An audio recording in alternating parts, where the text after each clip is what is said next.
everyone, Ben Coomber Radio, episode number 188. I got it right. It's because I know what's happening. I'm in a place where I know what's going down, and I feel good today. I even posted about like Superman this morning on Facebook and how people need to kind of almost have this inner superhero sometimes, because I think there's so much of our life where we forget how awesome we are as people. And I went and watched Captain America over the weekend, and it was such an inspiring film from other like different angles. I found the Spider-Man character, the new Spider-Man character, fascinating because he was so naively awesome about himself. Like everything he thought he did was brilliant. Like, look, I can do this, I can do that. And he didn't have external influences. It didn't even enter his head that he was not awesome. So I made this post on Facebook this morning about, are we discovering our inner Superman and getting up in the morning and like ripping back our white shirt and going, boom, yeah, I'm going to conquer this week, because we almost get that beaten out of us by our external environment through growing up, through school. We lack creativity. We stop chasing our goals as much. And I just wanted to make people think and say, this week, discover your inner Superman. Or Batman. Or Batman. Superwoman. Or Superwoman. Or Catwoman. Hulk. Or Captain America. Or Iron Man. Whatever you like. Yeah, actually, whilst I was away in Abu Dhabi, I bought I'm a big fan of the Under Armour rashies, and I bought a Superman rashie, one of the bright blue ones, and it's a little boy's one. It's very tight. It's very cool, and I do feel like a superhero when I wear it. So I can't comment on that movie. What was it called? The new Captain America film. It's amazing. The new Captain America. Okay, I haven't seen that. Is Captain America the same Captain America as the first one, the hot one? He's looking mega buff as well. He's mega buff. Oh, I might have to watch that then. I've seen a lot of like man crush memes online and stuff of like girls that are like, yeah, mate, he's in great shape. Like, what's his name? He's stacked as I have no idea. Captain America. We just know him as Captain America. Yeah, that'll do. I'll take that title. Captain America. Yeah, instead I've got to work with Ben Coomber, so. I wonder if I could work with Captain England. I wonder if I could. No, it's not got the same ring to it, has it? Well, it's not as good as Captain Wales. You always get on this debate. It's either the weather or Wales versus England. I did a charity rugby match at the weekend, and we had to slip on these shirts that had like something to do with England on it, and we had a Welshie in there, and he goes, "Ooh, I can't put that on. No, I just can't put it on." I was like, "Dude, we're just playing a quick rugby match. Like, just get it on. Let's get rolling on this." The thing is, though, you know that there's always cameras around nowadays. So as a Welsh person, if you even in when you're pressured into it in that situation, you'll always be aware. I'm going to the England versus Wales match on the 29th of May. Awesome. I'm mega excited. Nice. Yeah, we're going to fill you in. Anyway. No comments. I'm going back to Australia. I'm heading back down under on Monday, and I'm going to be there for about 3 weeks. So I'm going to see some of my old clients and catch up with Athletic Fox and do a couple of shoots and stuff whilst I'm down there. So yeah, it's going to be a busy couple of months ahead. So a long flight back to Sydney, but yeah, it'd be really nice to go back. I'm jealous. I'm off to Spain in a couple of weeks. That's Well, you'll probably actually have better weather, because it's now coming into Sydney winter, which is cold but sunny. So. Anyway, we're talking about the weather. Stop. I know. Okay. All right. Couple of announcements from me. I'll be at Body Power. I know this might be short notice, but I'll be at Body Power. I will be on the Jordan stand over the weekend. Come and say hello. Get involved. I am doing my second Confessions podcast next week. So podcast 189 will be the Confessions podcast part 2. So stay abreast for that. It's going to be another powerful podcast. I've already got an awful lot of feedback on that. People have really appreciated my honesty. And look, that's all I want to do. I want to give you honesty, where I've been, where I'm going. So hopefully you can learn a lot from it. Get the podcast downloaded. I know you're already doing that because you're right here, right now. And then my only other announcement was I will very soon be announcing that I'm doing a UK tour. I've put together new seminar material. I'm happy that I've put together something that I want to present, and it's kind of come together. That's one reason I haven't done any seminars for a while. I just hasn't quite come together, the information for me. I haven't been spurred to go out and deliver a set of material, and I've got it now. So I'm going to do a sort of 3 to 4 hour seminar of basically how I build a diet and all the big components that I think feed into this kind of bigger picture now of health and fitness. So that'll be going live from late June onwards. So pay attention. I'll be coming to about 10, 11 of the major cities in the UK. So come and get down if you wanna learn on that thing. Apart from that, Rachel, I wanted to mention you. I know we've talked about my training on the podcast over the last couple of months because I've wanted to give people an insight into what I'm doing and how I'm changing things. You've been training with Mark Coles recently, who has been on this podcast before. Great guest, very knowledgeable guy. What made you go and see him? Like, what's changing? What's happening? Give us a little insight. Okay, so I've always had a trainer, ever since I've been in the gym, really, and it's one of my forms of keeping upskilled and also outsourcing my training and my nutrition. So I picked Mark because he is very intelligent. I actually like him as a person, and in my opinion, he's one of the best at transforming your physique. And I got to a stage in my physique where I was kind of happy with it, and I had no real sort of nothing to really push me away from and nothing to really pull me towards something new. So I went to see Mark predominantly actually for a hamstring tear that I did 2 years ago. I know we've talked about it on the podcast before, and it had never really healed itself. And I met him at another practitioner's place here in London, Michael Golden at Integra, who's also like phenomenal practitioner, and he was helping with my hamstring stuff. And there's a few key things that I've learned from Mark. So the first thing is to actually, the way that my training has changed is actually go back to my bodybuilding roots. And so I've got some new goals now with my physique, and obviously growing my glutes and delts is part of it. And don't laugh. This is important shit.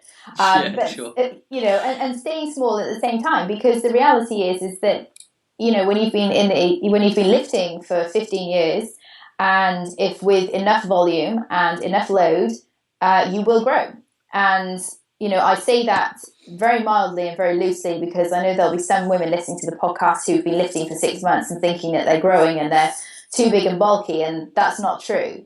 But when you've been lifting for 15 years and you know how to lift and you know how to contract a muscle, you can develop more muscle tissue. So I was very mindful of that. So yeah, some of the things that I've been learning from Mark are actually how to contract a muscle properly, like really putting the mind in the muscle. I have massively decreased the volume of my training, actually. I've gone more back to a sort of a split body part training plan at the moment. That's changing this week as I'm prepping for some shoots down in Sydney. So I'm about 3.5 weeks out from a couple of shoots. So the way that my training changes is just I'll slightly increase my training volume. So I've only been doing sort of 3 sets of particular exercises. I'm now stepping that up to 4 sets. And I'm increasing my walks. So I guess increasing caloric expenditure. And I'm being a little bit tighter on my diet. So whereas usually I'll be quite relaxed with, wine and chocolate and other things in my diet, when it comes into sort of the final 3 to 4 weeks of my shoot prep, I do knock that on the head. So those are the top things that I've sort of taken away from Mark, and that definitely I think that this is the one thing that like I've discussed with him is how do you, and this is what I battled with online training for so long, is that there is doing let's pick an exercise like lying leg curls, so a hamstring curl. There's doing a hamstring curl, and I see it. We all see it in the gym all the time. People load up the hamstring curl and bang out the reps, and they've got hip flexion going on when they should. Yeah, the hip should be extended. Like all of these things. how do we teach that online? And the truth is that I don't actually think we can. And so a lot of what Mark does is so specific, and he runs physique camps now, which are absolutely phenomenal. And they really do sort of bridge the gap between, if you can't see a personal trainer one-on-one, then going to an event where you're being taught actually how to lift weights and how to execute things rather than just, looking on YouTube. That's something that's kind of missing in online training. And it's certainly something that I've tried to brainstorm how I would get over, with the Athletic Fox Blueprint, for example, which is online training and nutrition. So those are, I guess, the couple of things that I have learned, and that's that, around my hamstring. So working on that specifically, and I've also had a neck issue recently, and that's come from postural related stuff. I think I did do something to my neck, and it was just sort of long standing. It's been there for a good 8 weeks, and it was getting sort of really niggly. And again, Mark takes a very holistic view of the body, and my lower traps aren't firing properly, and I've got very dominant upper traps, so I've actually stopped. I pretty much stopped all exercises that involved my upper traps. And so, like you went, and you've done a good couple of months of really basic training and repatterning and teaching your body to move in a different way. I've done exactly the same thing. So I've literally followed in your footsteps, and you go really back to basics, and that's how you learn, because you have to unlearn a pattern that you've been doing for many years. So to learn something new, some of the things that I've learned is that it's fucking frustrating. Forget like dropping the weights. I mean, that's a no-brainer. Like I was shoulder pressing, 15 to 17 and a half kilos before, and I think I'm now shoulder pressing like 6 to 8 kilos, on a different tempo, but in a different form. It almost becomes a completely different exercise. So, there's a lot of things I've learned. It's frustrating, but you respond very quickly. So every week you see progress, but it's about that consistency and the commitment to, take that short sort of side step. It's not taking a step backward, it's taking a side step to then move forward. I think one, drawing on a parallel of what you've just spoken about and what I've been through, is that taking a step back with your training obviously takes a shift in mindset. Mm-hmm. That, to coin the phrase, and I know it's overused, losing your gains. People sort of look at it to say, well, if I don't do this, perhaps I will lose, my muscle mass, my strength. And, for example, if I stop deadlifting, I'm going to lose a bit of deadlift strength. I'm just not doing that exercise. But I'm obviously going to maybe be doing strength exercises in other areas of the body. So I stopped what was a pretty high volume training program to go into a very basic strength-based program. I was deadlifting, squatting, movement, stretching, and really probably only doing about 6 or 7 working sets of workout compared to 25, maybe 30 some sessions, because I like quite a lot of volume in it. I just like to get shit done.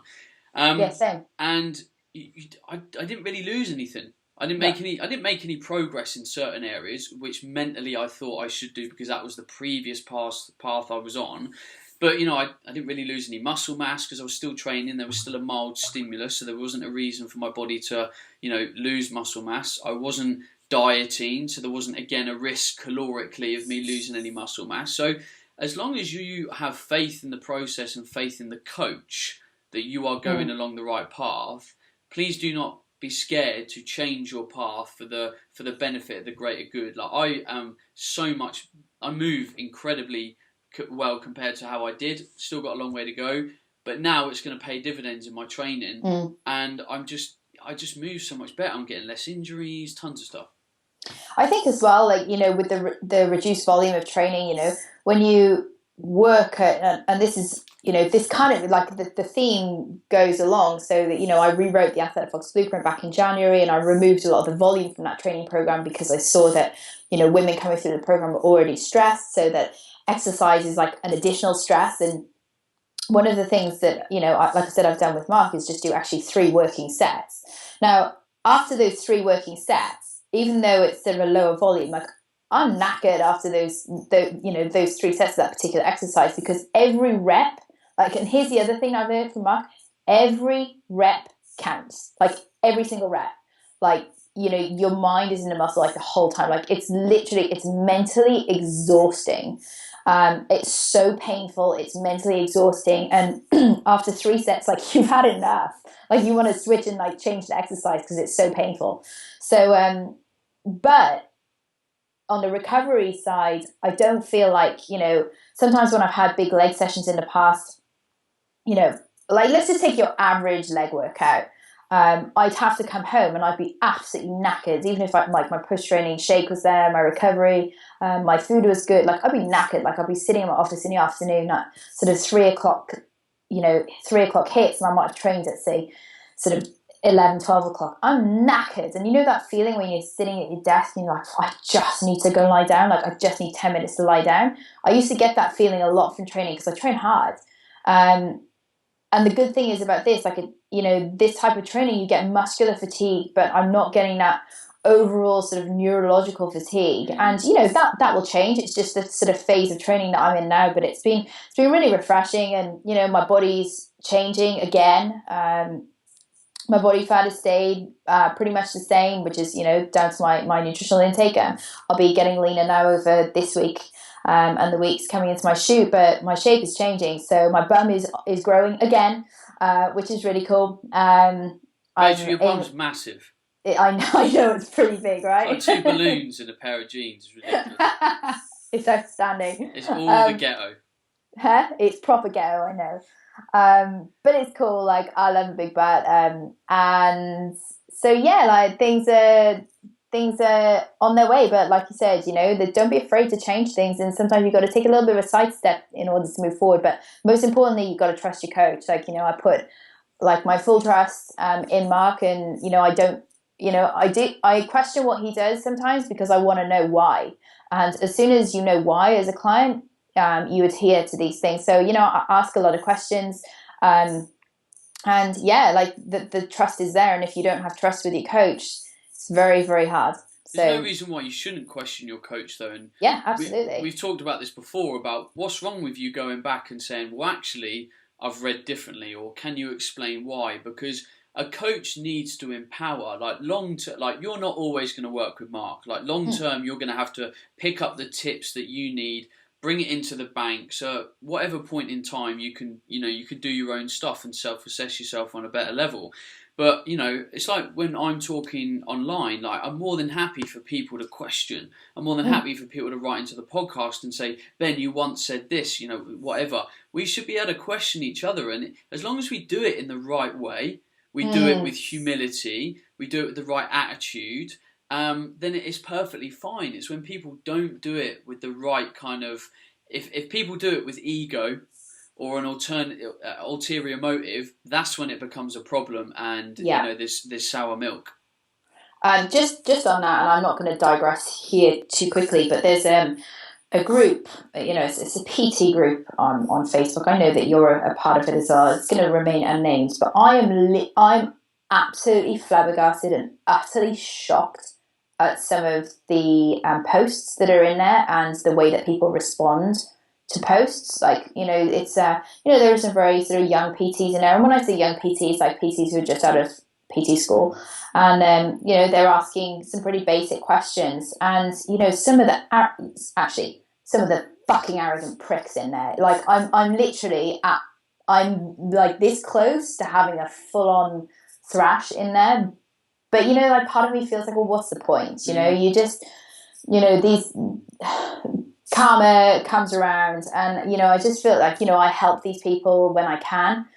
You know, the young PTs who are new, fresh out of college, but there's no need to have such an arrogance and an ego about you when, you know, somebody posts in the, you know, in this particular PT group. It's, you know, it's something that really bothers me.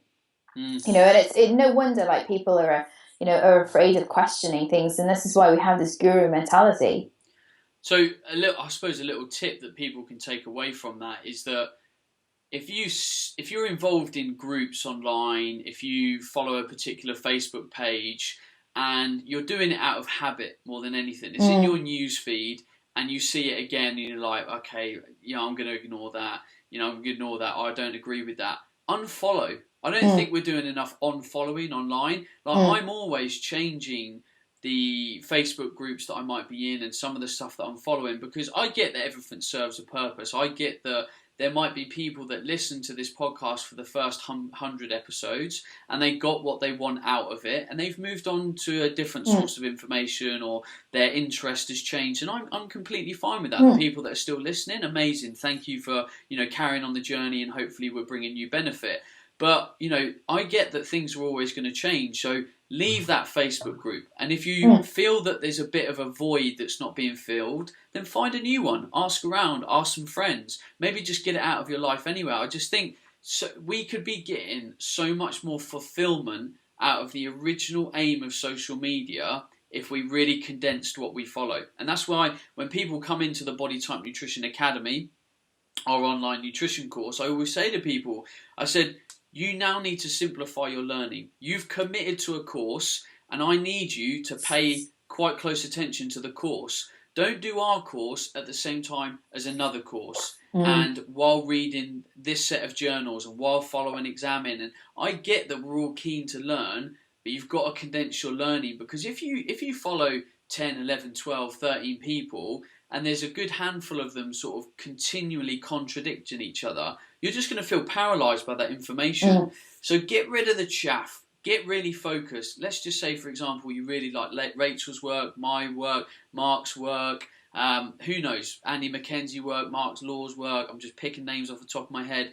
Then follow those people and get everyone else out. Focus your time, because also it will be less chance of you missing other people's work. Social media is busy now. So if you follow me along with 200 other people, you're less likely to see my work or Rachel's work or someone else's work, because you're following so many people, and Facebook is trying to compete those people for your eyes. So the less people you follow, the more likely the chances you're going to see our work and enjoy it, and keep up to date with our blogs and videos and whatever.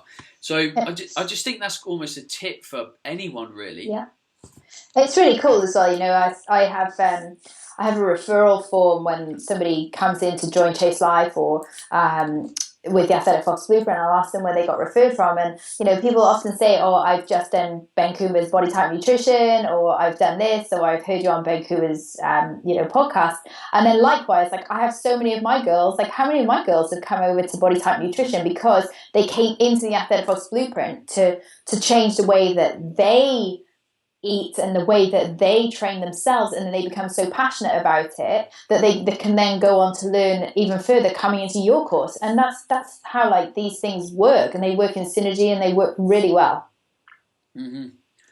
So let's simplify the noise, people. Simplify.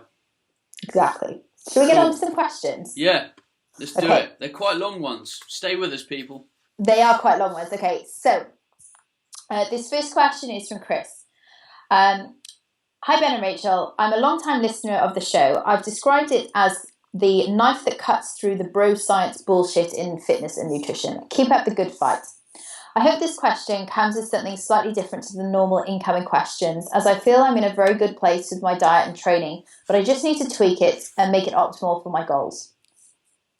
My questions are in relation to carbs. I've decided to take an Alex Viana inspired approach, and this year I'm aiming to get my half marathon time below 2 hours. The aim is 1 hour 45, whilst keeping up my normal strength training. I'm not a long distance runner by any stretch, so this is a challenge for me, as I used to play second row up until a year or so ago, and previously completed half marathons in 2 hours 15, so I don't fit the visual image of a long distance runner. I live a healthy and active life, so my diet and training is in a great place. I've started introducing some carb cycling on rest days, and I found it beneficial for fat loss. However, my issues with it is knowing how to get smart with the use of carbs before races, and in particular, whether there is any science behind carb loading. I've read up online, and I've not really found anything besides runners' word of mouth, so to speak. My other issue is with carb intake. Is that obviously with cycling, it focuses on a high intake on days of heavy intensity. I would normally associate these to days when I train legs or very long runs. Regardless of my carb intake, I really suffer with DOMS in my legs. I've tried upping my carbs through the roof and magnesium supplementation, but nothing seems to work. As to a conclusion for my questions, I want to try and find a happy medium where I can prevent overeating needlessly, but I also want to maintain an optimal intake to make me as efficient and pain-free as possible. I'm what you would describe as a health and nutrition hobbyist, and I'm not in the industry or trained in any way. Is carb loading a load of crap? Is there more food? Is more food the resolution to my DOMS, or is it still about when I take in high carbs? Should I just bin the carb cycling with the goals that I have in mind? Just a quick rundown of my stats. I'm 6'3", a lean 16 stone. I currently take in 1 gram of protein per pound, 1 to 2 grams for carbs and the rest greens. Eating 3,000 calories a day, sleeping 8 hours. Training approximately 6 days a week, equally split over weight training and cardio. Cheers, Chris. Right, buddy. Let's get straight to the point. You need to eat more. Yes. This man, Chris, you are 6'3", 16 stone. So you've got like 2 1/4 stone on me. Way more height, mate. I'm 5'8.5". I like to say 5'9" because that makes me average. I'm half an inch below average, and I eat 3,500 calories a day, and I'm roughly doing the same kind of training load as you. You should be eating probably at least 4,000 calories a day. So that's the first reason why you're probably getting crappy DOMS. You could probably do with upping your carbs. Again, I think a lot of your extra calories will come from carbs. Your protein's okay, you're fine with protein. So I'd probably bring a bit more fats in and then bring a load more carbs in. Cool, keep loads of greens in there. They're pretty much calorie free anyway. There is some science to carb cycling. You've got to know your training plan well though. You've got to know what's coming in the kind of week, 2 weeks ahead. You know, and the basic premise of carb cycling is you go through a couple of low days. So let's say your normal carb intake is 400 grams a day. You might do 150 grams, 200 grams, 200 grams, 250, and then, about 300, and then you kind of super compensate and go about 450, 500, 600, and then there's like race day. So that's kind of a really basic premise of how it would work. And there's going to be some stuff online. I'm sure Alex Viana's got some information on that. Carb cycling and loading is something that we obviously talk about extensively on the academy. And then, you know, I scribbled down, I don't know if you're using oral or transdermal magnesium, but I scribbled down that I think you should try transdermal magnesium. But you're eating like a pigeon, so that's going to be your first port of call. You need way more calories. But if I was doing a lot of marathon training, I would be using so much transdermal magnesium. I use quite a lot anyway. I use a lot after rugby. I literally cover myself in it. So I think that could really benefit you. You know, grab some recovery spray, which I developed. I think it could. I genuinely believe it could help. And that and eating more. I just think that's your answer. Like, I'll give you an example, Chris. Like, I'm 60 kilos and I'm currently dieting on just under 2,000 calories. Like, that's me, like, you know, dieting for a shoot. So, you know, at 16, what's 16 stone in kilos? Like, I know that's like well over 100. It's well over 100 kilos, right? Let me do a quick little calculation. I still work in kilos. I know. I should get back to the whole stone thing. Divided by 16 times. Mate, by the way, everyone, I'm bad at maths. I should be better. I'm just not. That's just not a skill of mine. Yeah, that's literally 102 kilos. He's a big boy. 102 kilos. Like, this is, you know, decent physique. For 3,000 calories, yeah, you're not eating enough. Ben, just a query here on magnesium, and I think we've talked about this in the past, just so that people are aware. What's the difference between a topical mag, so something like a transdermal mag, and liquid magnesium? I've never seen liquid magnesium. Haven't you? What, oral liquid? Oral liquid magnesium. Well, surely oral liquid's almost just like dissolve. It's like kind of dissolvable paracetamol. They've just dissolved the magnesium oxide, glycinate, citrate, whatever the molecule is. I just noticed that it was, his marketing, fitness marketing for you. I just noticed when I was in the Middle East, like, liquid magnesium is, you know, that's their thing over there, rather than really in tablet format. Yeah. Well, I Interesting. think I don't think there'll be any difference between oral powder and oral liquid. The liquid's just going to be powder in a water or a solution. Yeah. It's just like they tried to promote liquid creatine years and years ago. Oh, And everyone, I remember that. God, yeah, that's so everyone was just like, well, that's just creatine in fluid. So yeah, I don't think there would be anything there. It's just marketing.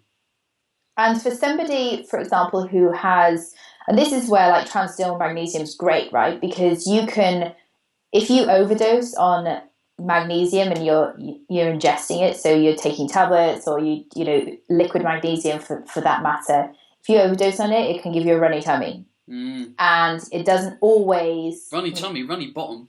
I was trying to say the nice terminology. It gives you the shits. Okay, so magnesium gives you the shits if you overdose on it. But you know, does the same thing happen if you have transdermal magnesium? No, so it's impossible. So the basic premise of transdermal magnesium is it works on a gradient, and it's the same with anything that you put on your skin. So if I put, let's just say I put 300 milligrams of magnesium on my skin, and the body has 200 floating around in the body, and it feels that it wants to match that gradient, so it to be equal on both sides, it will take in 50. So the basic premise is if there's more on the outside and less on the inside, it will take it in. It's like toxins. If we put lots of toxins on the skin, the body will keep taking it in till there is almost so much in the circulating bloodstream that the body can't facilitate that within its kind of transport system. So that's basically how it works. It goes, oh, there's something on the outside, we don't have that on the inside, sucks it in. That's the basic premise of transdermal absorption. I believe I learned something similar in GCSE biology by the name of osmosis. There we go. It's kind of skin osmosis. Yeah. So Chris, I just did a bit more calculation. I think your minimum calorie intake should be about 3,400, 3,500. And I would look, so go and watch my video on YouTube called How to Increase Your Calorie Ceiling. And it's on the homepage of my website, bencoomber.com. Scroll down a bit. And I would go up straight away to about 3,400, and then I would slowly work up 100 calories a week to find out where your calorie ceiling is. Awesome. Sweet. Next, this is a question from Lee. This is a really, really good question. A complex one, but a good one. Dear Ben, whilst listening to your podcast to and from work, I often get a chance to have some reflecting time to absorb and digest the information. I'm not a personal trainer, but an office manager in a fast-paced environment with a passion for health and fitness. In 2014, I decided that I wanted to compete in a natural bodybuilding show as one of my lifetime goals and aspirations. As part of this, I fully appreciated the dedication, time, and stress this was going to put on my life, my friends and family during the prep phase and for a period after. What I didn't take into consideration was the acclimatization back into the real world. My coach was spot on and helped me with my macros, building back up to a healthy level as well as training guidance. I always thought I was a very strong-minded individual who could adapt well. How wrong I was. The first couple of months after the show were still good as I was still ramping up my calories. I was ramping back up my calories and building my strength back. After that, I felt lost. No goals, no aims, and more importantly, paranoid about losing every single bit of conditioning that I'd achieved. Just over a year down the line, I still have major paranoia about getting fat, yet I'm 5'7", sitting at around 150 pounds, and abs still visible. The goals I have transferred to sorting things around the house. I still feel lost as training is an enjoyable part of my life. Either way, I still feel lost with my dips in drive, enthusiasm, energy, and more frequent feelings of emptiness, even with a happy home and a loving wife. So after my long ramblings, my point for this email is due to your influence in the industry and the education you provide PTs. I feel that there's a gap in the industry that we could do more I feel that there's a gap in the industry which you could help with to ensure we don't end up with an endemic of people with eating disorders, forms of depression and anxiety. Due to the increasing popularity of competing, it is going to explode in a couple of years to become similar to the anorexia of the 80s and 90s due to fashion models. Is there a way that we can educate coaches or PTs to almost vet the clients they have to ensure that they are in a position to mentally cope with the pressures of coming in and out of show prep? How can we educate the aspiring competitor that it isn't that simple and goals need to be set short and long term? Should the federations take more responsibility for their members and education? As we see on social media from the top competitors and federations, is only the glamorous side. I appreciate this is a mammoth task, and social media is both the devil and the key to try and nip this in the bud. Thanks again for your time, and the podcast is inspirational to say the least. Lee. Well, what a topic, and I'm not going to go mad into this because I've just done a 2-part recording with a guy called John Mills, who's just recorded a documentary on the whole of his prep, everything from nutrition, training, his mindset, how his relationship changed with his girlfriend. It's absolutely fascinating, and that is coming up in a couple of weeks' time. And I did, I think, nearly 2 hours of recording with the guy on, just every part of what I didn't feel was kind of expanded upon in the documentary and that I wanted to get into. But yeah, and the thing that controls this ultimately is money, which controls a lot of stuff. Like, is a coach gonna, for me, I would always say to a client, look, why do you want to do this? Do you really want to compete? Do you understand the ramifications? Okay, once you finish competing, what is going to be your long-term goal? Why? Because ultimately, if you don't get into competing for the right reasons, you will feel lost afterwards. Like, you're going to get in incredible shape, and then you're going to lose some of that. So mentally, how are you going to repackage that for yourself? Because if you go into it with the wrong ideals and the wrong reasons, there's going to be a part of you that will feel unfulfilled at the end of it.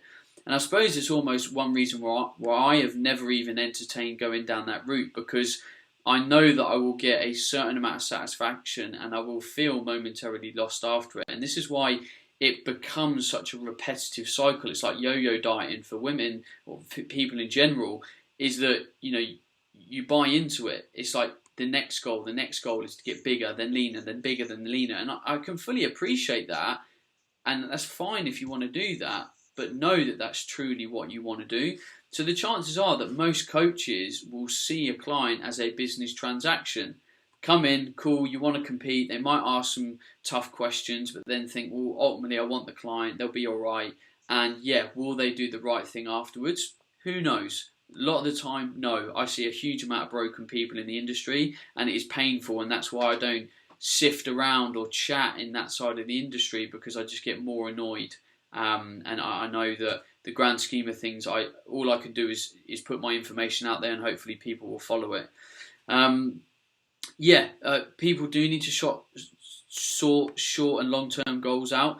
Look, if you went into this to kind of have an experience of it, then you need to almost, before you go into it, say to yourself, right, when I'm done, there's something else that I want to do. And that something else is this. Like, I want to try my hand at CrossFit, or I'm going to get back into playing football. You need another focus, but it sounds like you went into it knowing all the reasons why you wanted to do it. But at the outset, you didn't know what you were going to do again. And now you've been plonked on training out the other side, and all you're left with is the gym. And the gym isn't really serving that purpose without having that almost extreme end goal. I think you just need to look at repackaging your kind of goals. I'm doing it all the time. We're just talking about training during this podcast. Me and Rachel are always repackaging why and how we want to do things. And if we do feel lost, we'll sit down, we'll step back, say, what is it that I want? Okay, now I need the tools to facilitate. Cool, let's go. I don't know, Rachel, you've done way more of this than I haven't done any, so. I've got an echo on this now, hang on. It's strange. Sorry. I get distracted. Let me see if it works if I take these off. Yeah, that's better. Okay, so firstly, very few competitors who I work with and who I've helped, I guess, in inverted commas, rehabilitate. Very few people go into shows and come out unscathed the other end. Okay, some people do, but they're very few and far between. And that's my biggest bugbear with competing, is that people have no idea the psychological side effects when they come out afterwards. So we look at the main reason why people compete. It's for significance, and they want to feel significant doing something, and that's cool. Like, if that's your reason for competing, then that's totally fine. Like, you want to know that you can do something, and you have this goal, and then that's cool. But you've got to look bigger picture, and there are other ways and means that you can find significance. So people find significance in various different things that they do. Some people it's in their career, some people it's in their role as a mother or a father, or a husband or a wife, and some people find significance in competing. And if that is your only form of significance, then you're on a slippery slope downhill. So that would be the first thing. So, asking yourself, like I said, why are you doing this in the first place? And if you want to compete, then that's cool, but you have to realize the other side of it. Now, should trainers, let me just get the question. So should trainers and coaches vet their clients to make sure that they're mentally in a position to cope? Well, quite frankly, I think that's quite a specialised area, and I don't think most people have any form of understanding about the psychological side effects of competing, even coaches themselves. And those coaches who are involved in show prep, very few of them will have come out the other end unscathed.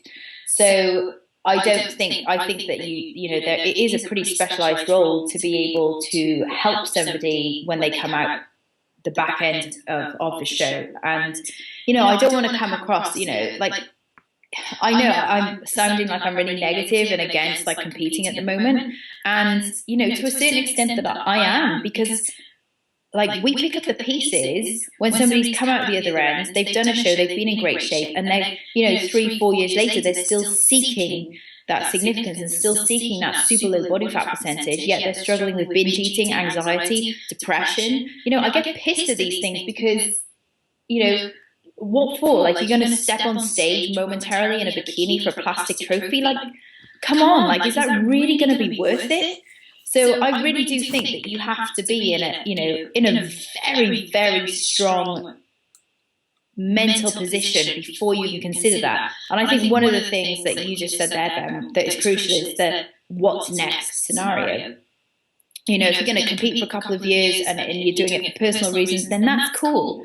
But what is next? And I think that those would be, I guess, the two things to bring out of this. And also, like, you see these top fitness competitors and federations, and you see the glamorous side of it all. Like, don't believe all that shit you see on social media. Like, you just see, like, you see the gym selfies and the amazing like costumes and all the glamorous side of it, and what you don't see is so many people struggling behind the scenes. And again, I'm not saying that everybody struggles behind the scenes. Like, some people have a great career as a bikini competitor, and they're totally with it, totally together, and they've got a great career as a fitness model. But it's few and far between, and I think that's the most important thing to realise, is that it's not all sunshine and rainbows. I've just had a really boring lunch of cod and potatoes, and I don't put that all over social media because it's really boring, but that's the reality of these things. Like, this stuff is boring behind the scenes. It's the hours in the gym, it's the commitment. It's not all the glitz and the glamour that it's cracked up to be. Totally agree. Whoa, I'm getting massive feedback. I know, it's weird, right? What's wrong with you? What have you done? No, because you went all crackly, and that's why I took my headphones off, and then I got an echo. So it's your fault. Anyway, I'm going to mute Rachel for a second while I have my 2p worth. So now she's just on the screen going. We've got to be really honest with ourselves, and I think there's a point where, when you dig deep and you step back with yourself and say, why do I want to do this? So let's say the emotion happens. The emotion is, I want to now compete. I would love to do that. Now step back and be critical and ask yourself why. And most people are not self-aware enough to actually even do that, to go really deep and be honest with that question. They'll just say to themselves, well, it looks really cool, it looks fun, I want to look that good. But most people won't go really deep and say, okay, what is that background emotion, which is quite often from my upbringing, from my childhood, from, there's something there that has programmed our emotions and our thought processes. And you need to go deep with that, and you need one or two things. So the cheap thing is to have a really good friend that you can be really honest and open with, and that friend is really honest and open back, and then you can bounce off each other. Say, look, I want you to help me with something. I need to get it right in my head. Like, I'm thinking of doing this thing. It's called bodybuilding. We step up on stage. You do, and they'll start to go, well, why do you want to do it? And if they have the ability to go deeper with you, if you have a good understanding of each other, then you can brainstorm that. If not, you're going to need to go and chat to a professional that can get that out of you. And the reason why it would be easy not to do that is because it would be easy not to do that. And for you to just crack on and, do your competing or whatever. But these are big life decisions. And sometimes we need to be big enough and say, do you know what? Yeah, I need to go and spend 50, 60, 80, 100 quid. And I need to go and, get this stuff ironed out. Whether it's an injury or it's a mindset check, you quite often need to pay to get this stuff ironed out, because we're not all experts. If I need something in my career, in my professional life, whatever, I need to go and find someone that can help me with that. So I need to take my wallet out and put some cash down. But it's really important that I do that, because these are the next steps. If you did decide to do bodybuilding and didn't do it in the right way, weren't honest with yourself, you could potentially be giving away 6 months of your life where you're potentially not happy, you're not doing things that you're really passionate about, and that's a massive shame. That is I'm going to call it a waste of life, where you are doing things for the wrong reasons. And this is why we need to have little checks in ourselves, and we need to say, do you know what, I need someone to help me contextualize this to make sure that I don't make the wrong decision. Because if you're not 100% sure, you need someone to help you find out. Am I unmuted now? Yes. Okay.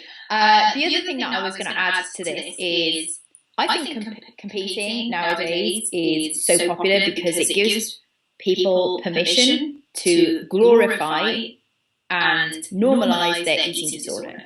So this is why one of the reasons I believe like food and recipes and everything has just got like so obsessed online, and everyone is searching for the new diet. And when somebody is looking for help, so I'll use Chase Life as an example. Obviously my mindset and body transformation program. People often search for a new diet, and they don't need the diet; they need mindset help. And which is why obviously you as well, you've gone down a mindset path, because you've realized that you pumped out a lot of nutritional content which should get people the results that they're looking for, but sometimes it doesn't. And why is that? And it's because the mindset is lacking.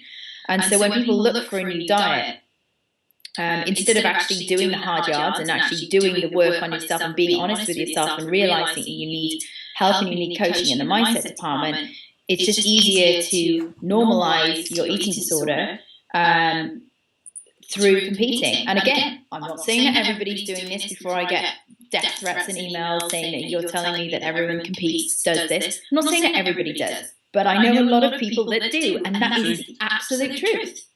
The absolute truth. And then they have the off season, and it gives them, they give themselves permission to binge in the off season. Like this whole fucking on season, off season stuff. Like, what a crock of shit. The off season is perhaps when you're not, if you're a competitive bodybuilder, when you're not actively dieting to get on stage. But in that off season phase, it doesn't give you permission to binge, and that's what people are using it for. Right, we will leave that there, because I think me and Rachel might start to go oof on one. I know. We should not. But look, trust me. Look, me and Rachel aren't trying to demonise this kind of stuff. And bodybuilding is a great sport, and it's inspired a huge amount of change for a huge amount of people. But in the modern landscape, there's a lot going on that people aren't being honest with themselves about, and there's a lot of malaligned goals. And I am sitting here as a practitioner that wants people to live an awesome life. That's it. And if you can't be reflective enough and can't be honest enough and can't really get deep into what you want to do and why you want to do it, then you need to find someone to help you do that. It's as simple as that. And you pay for, you enter Rachel's Chase Life program, you go and speak to a therapist, you have a chat with Stephen Ash as part of BTN. You just find someone that can help you contextualize this stuff, and that might be a friend. But all I'm getting everyone to do is ask the hard questions, because you deserve to live a best life, and to do that we have to be honest, critical and self-reflective before we can move forward. Right, Rachel, we are done. Thanks, Benny. Adios, team. Thank you very much for tuning in. I will be with you next week on my solo show. We're going to be doing the Confessions podcast part 2. Tune in. Big things coming. I will be back with Rachel sometime. I haven't planned that far ahead. Don't ask me when. And we will chat to you again then. It's goodbye from me. Goodbye from me. Adios. Ciao. Hey everyone, Ben Coomber Radio, episode number whatever, doesn't matter. We get lost in the numbers, it starts to become unimportant. Have a look at your iPhone, you'll see where we are.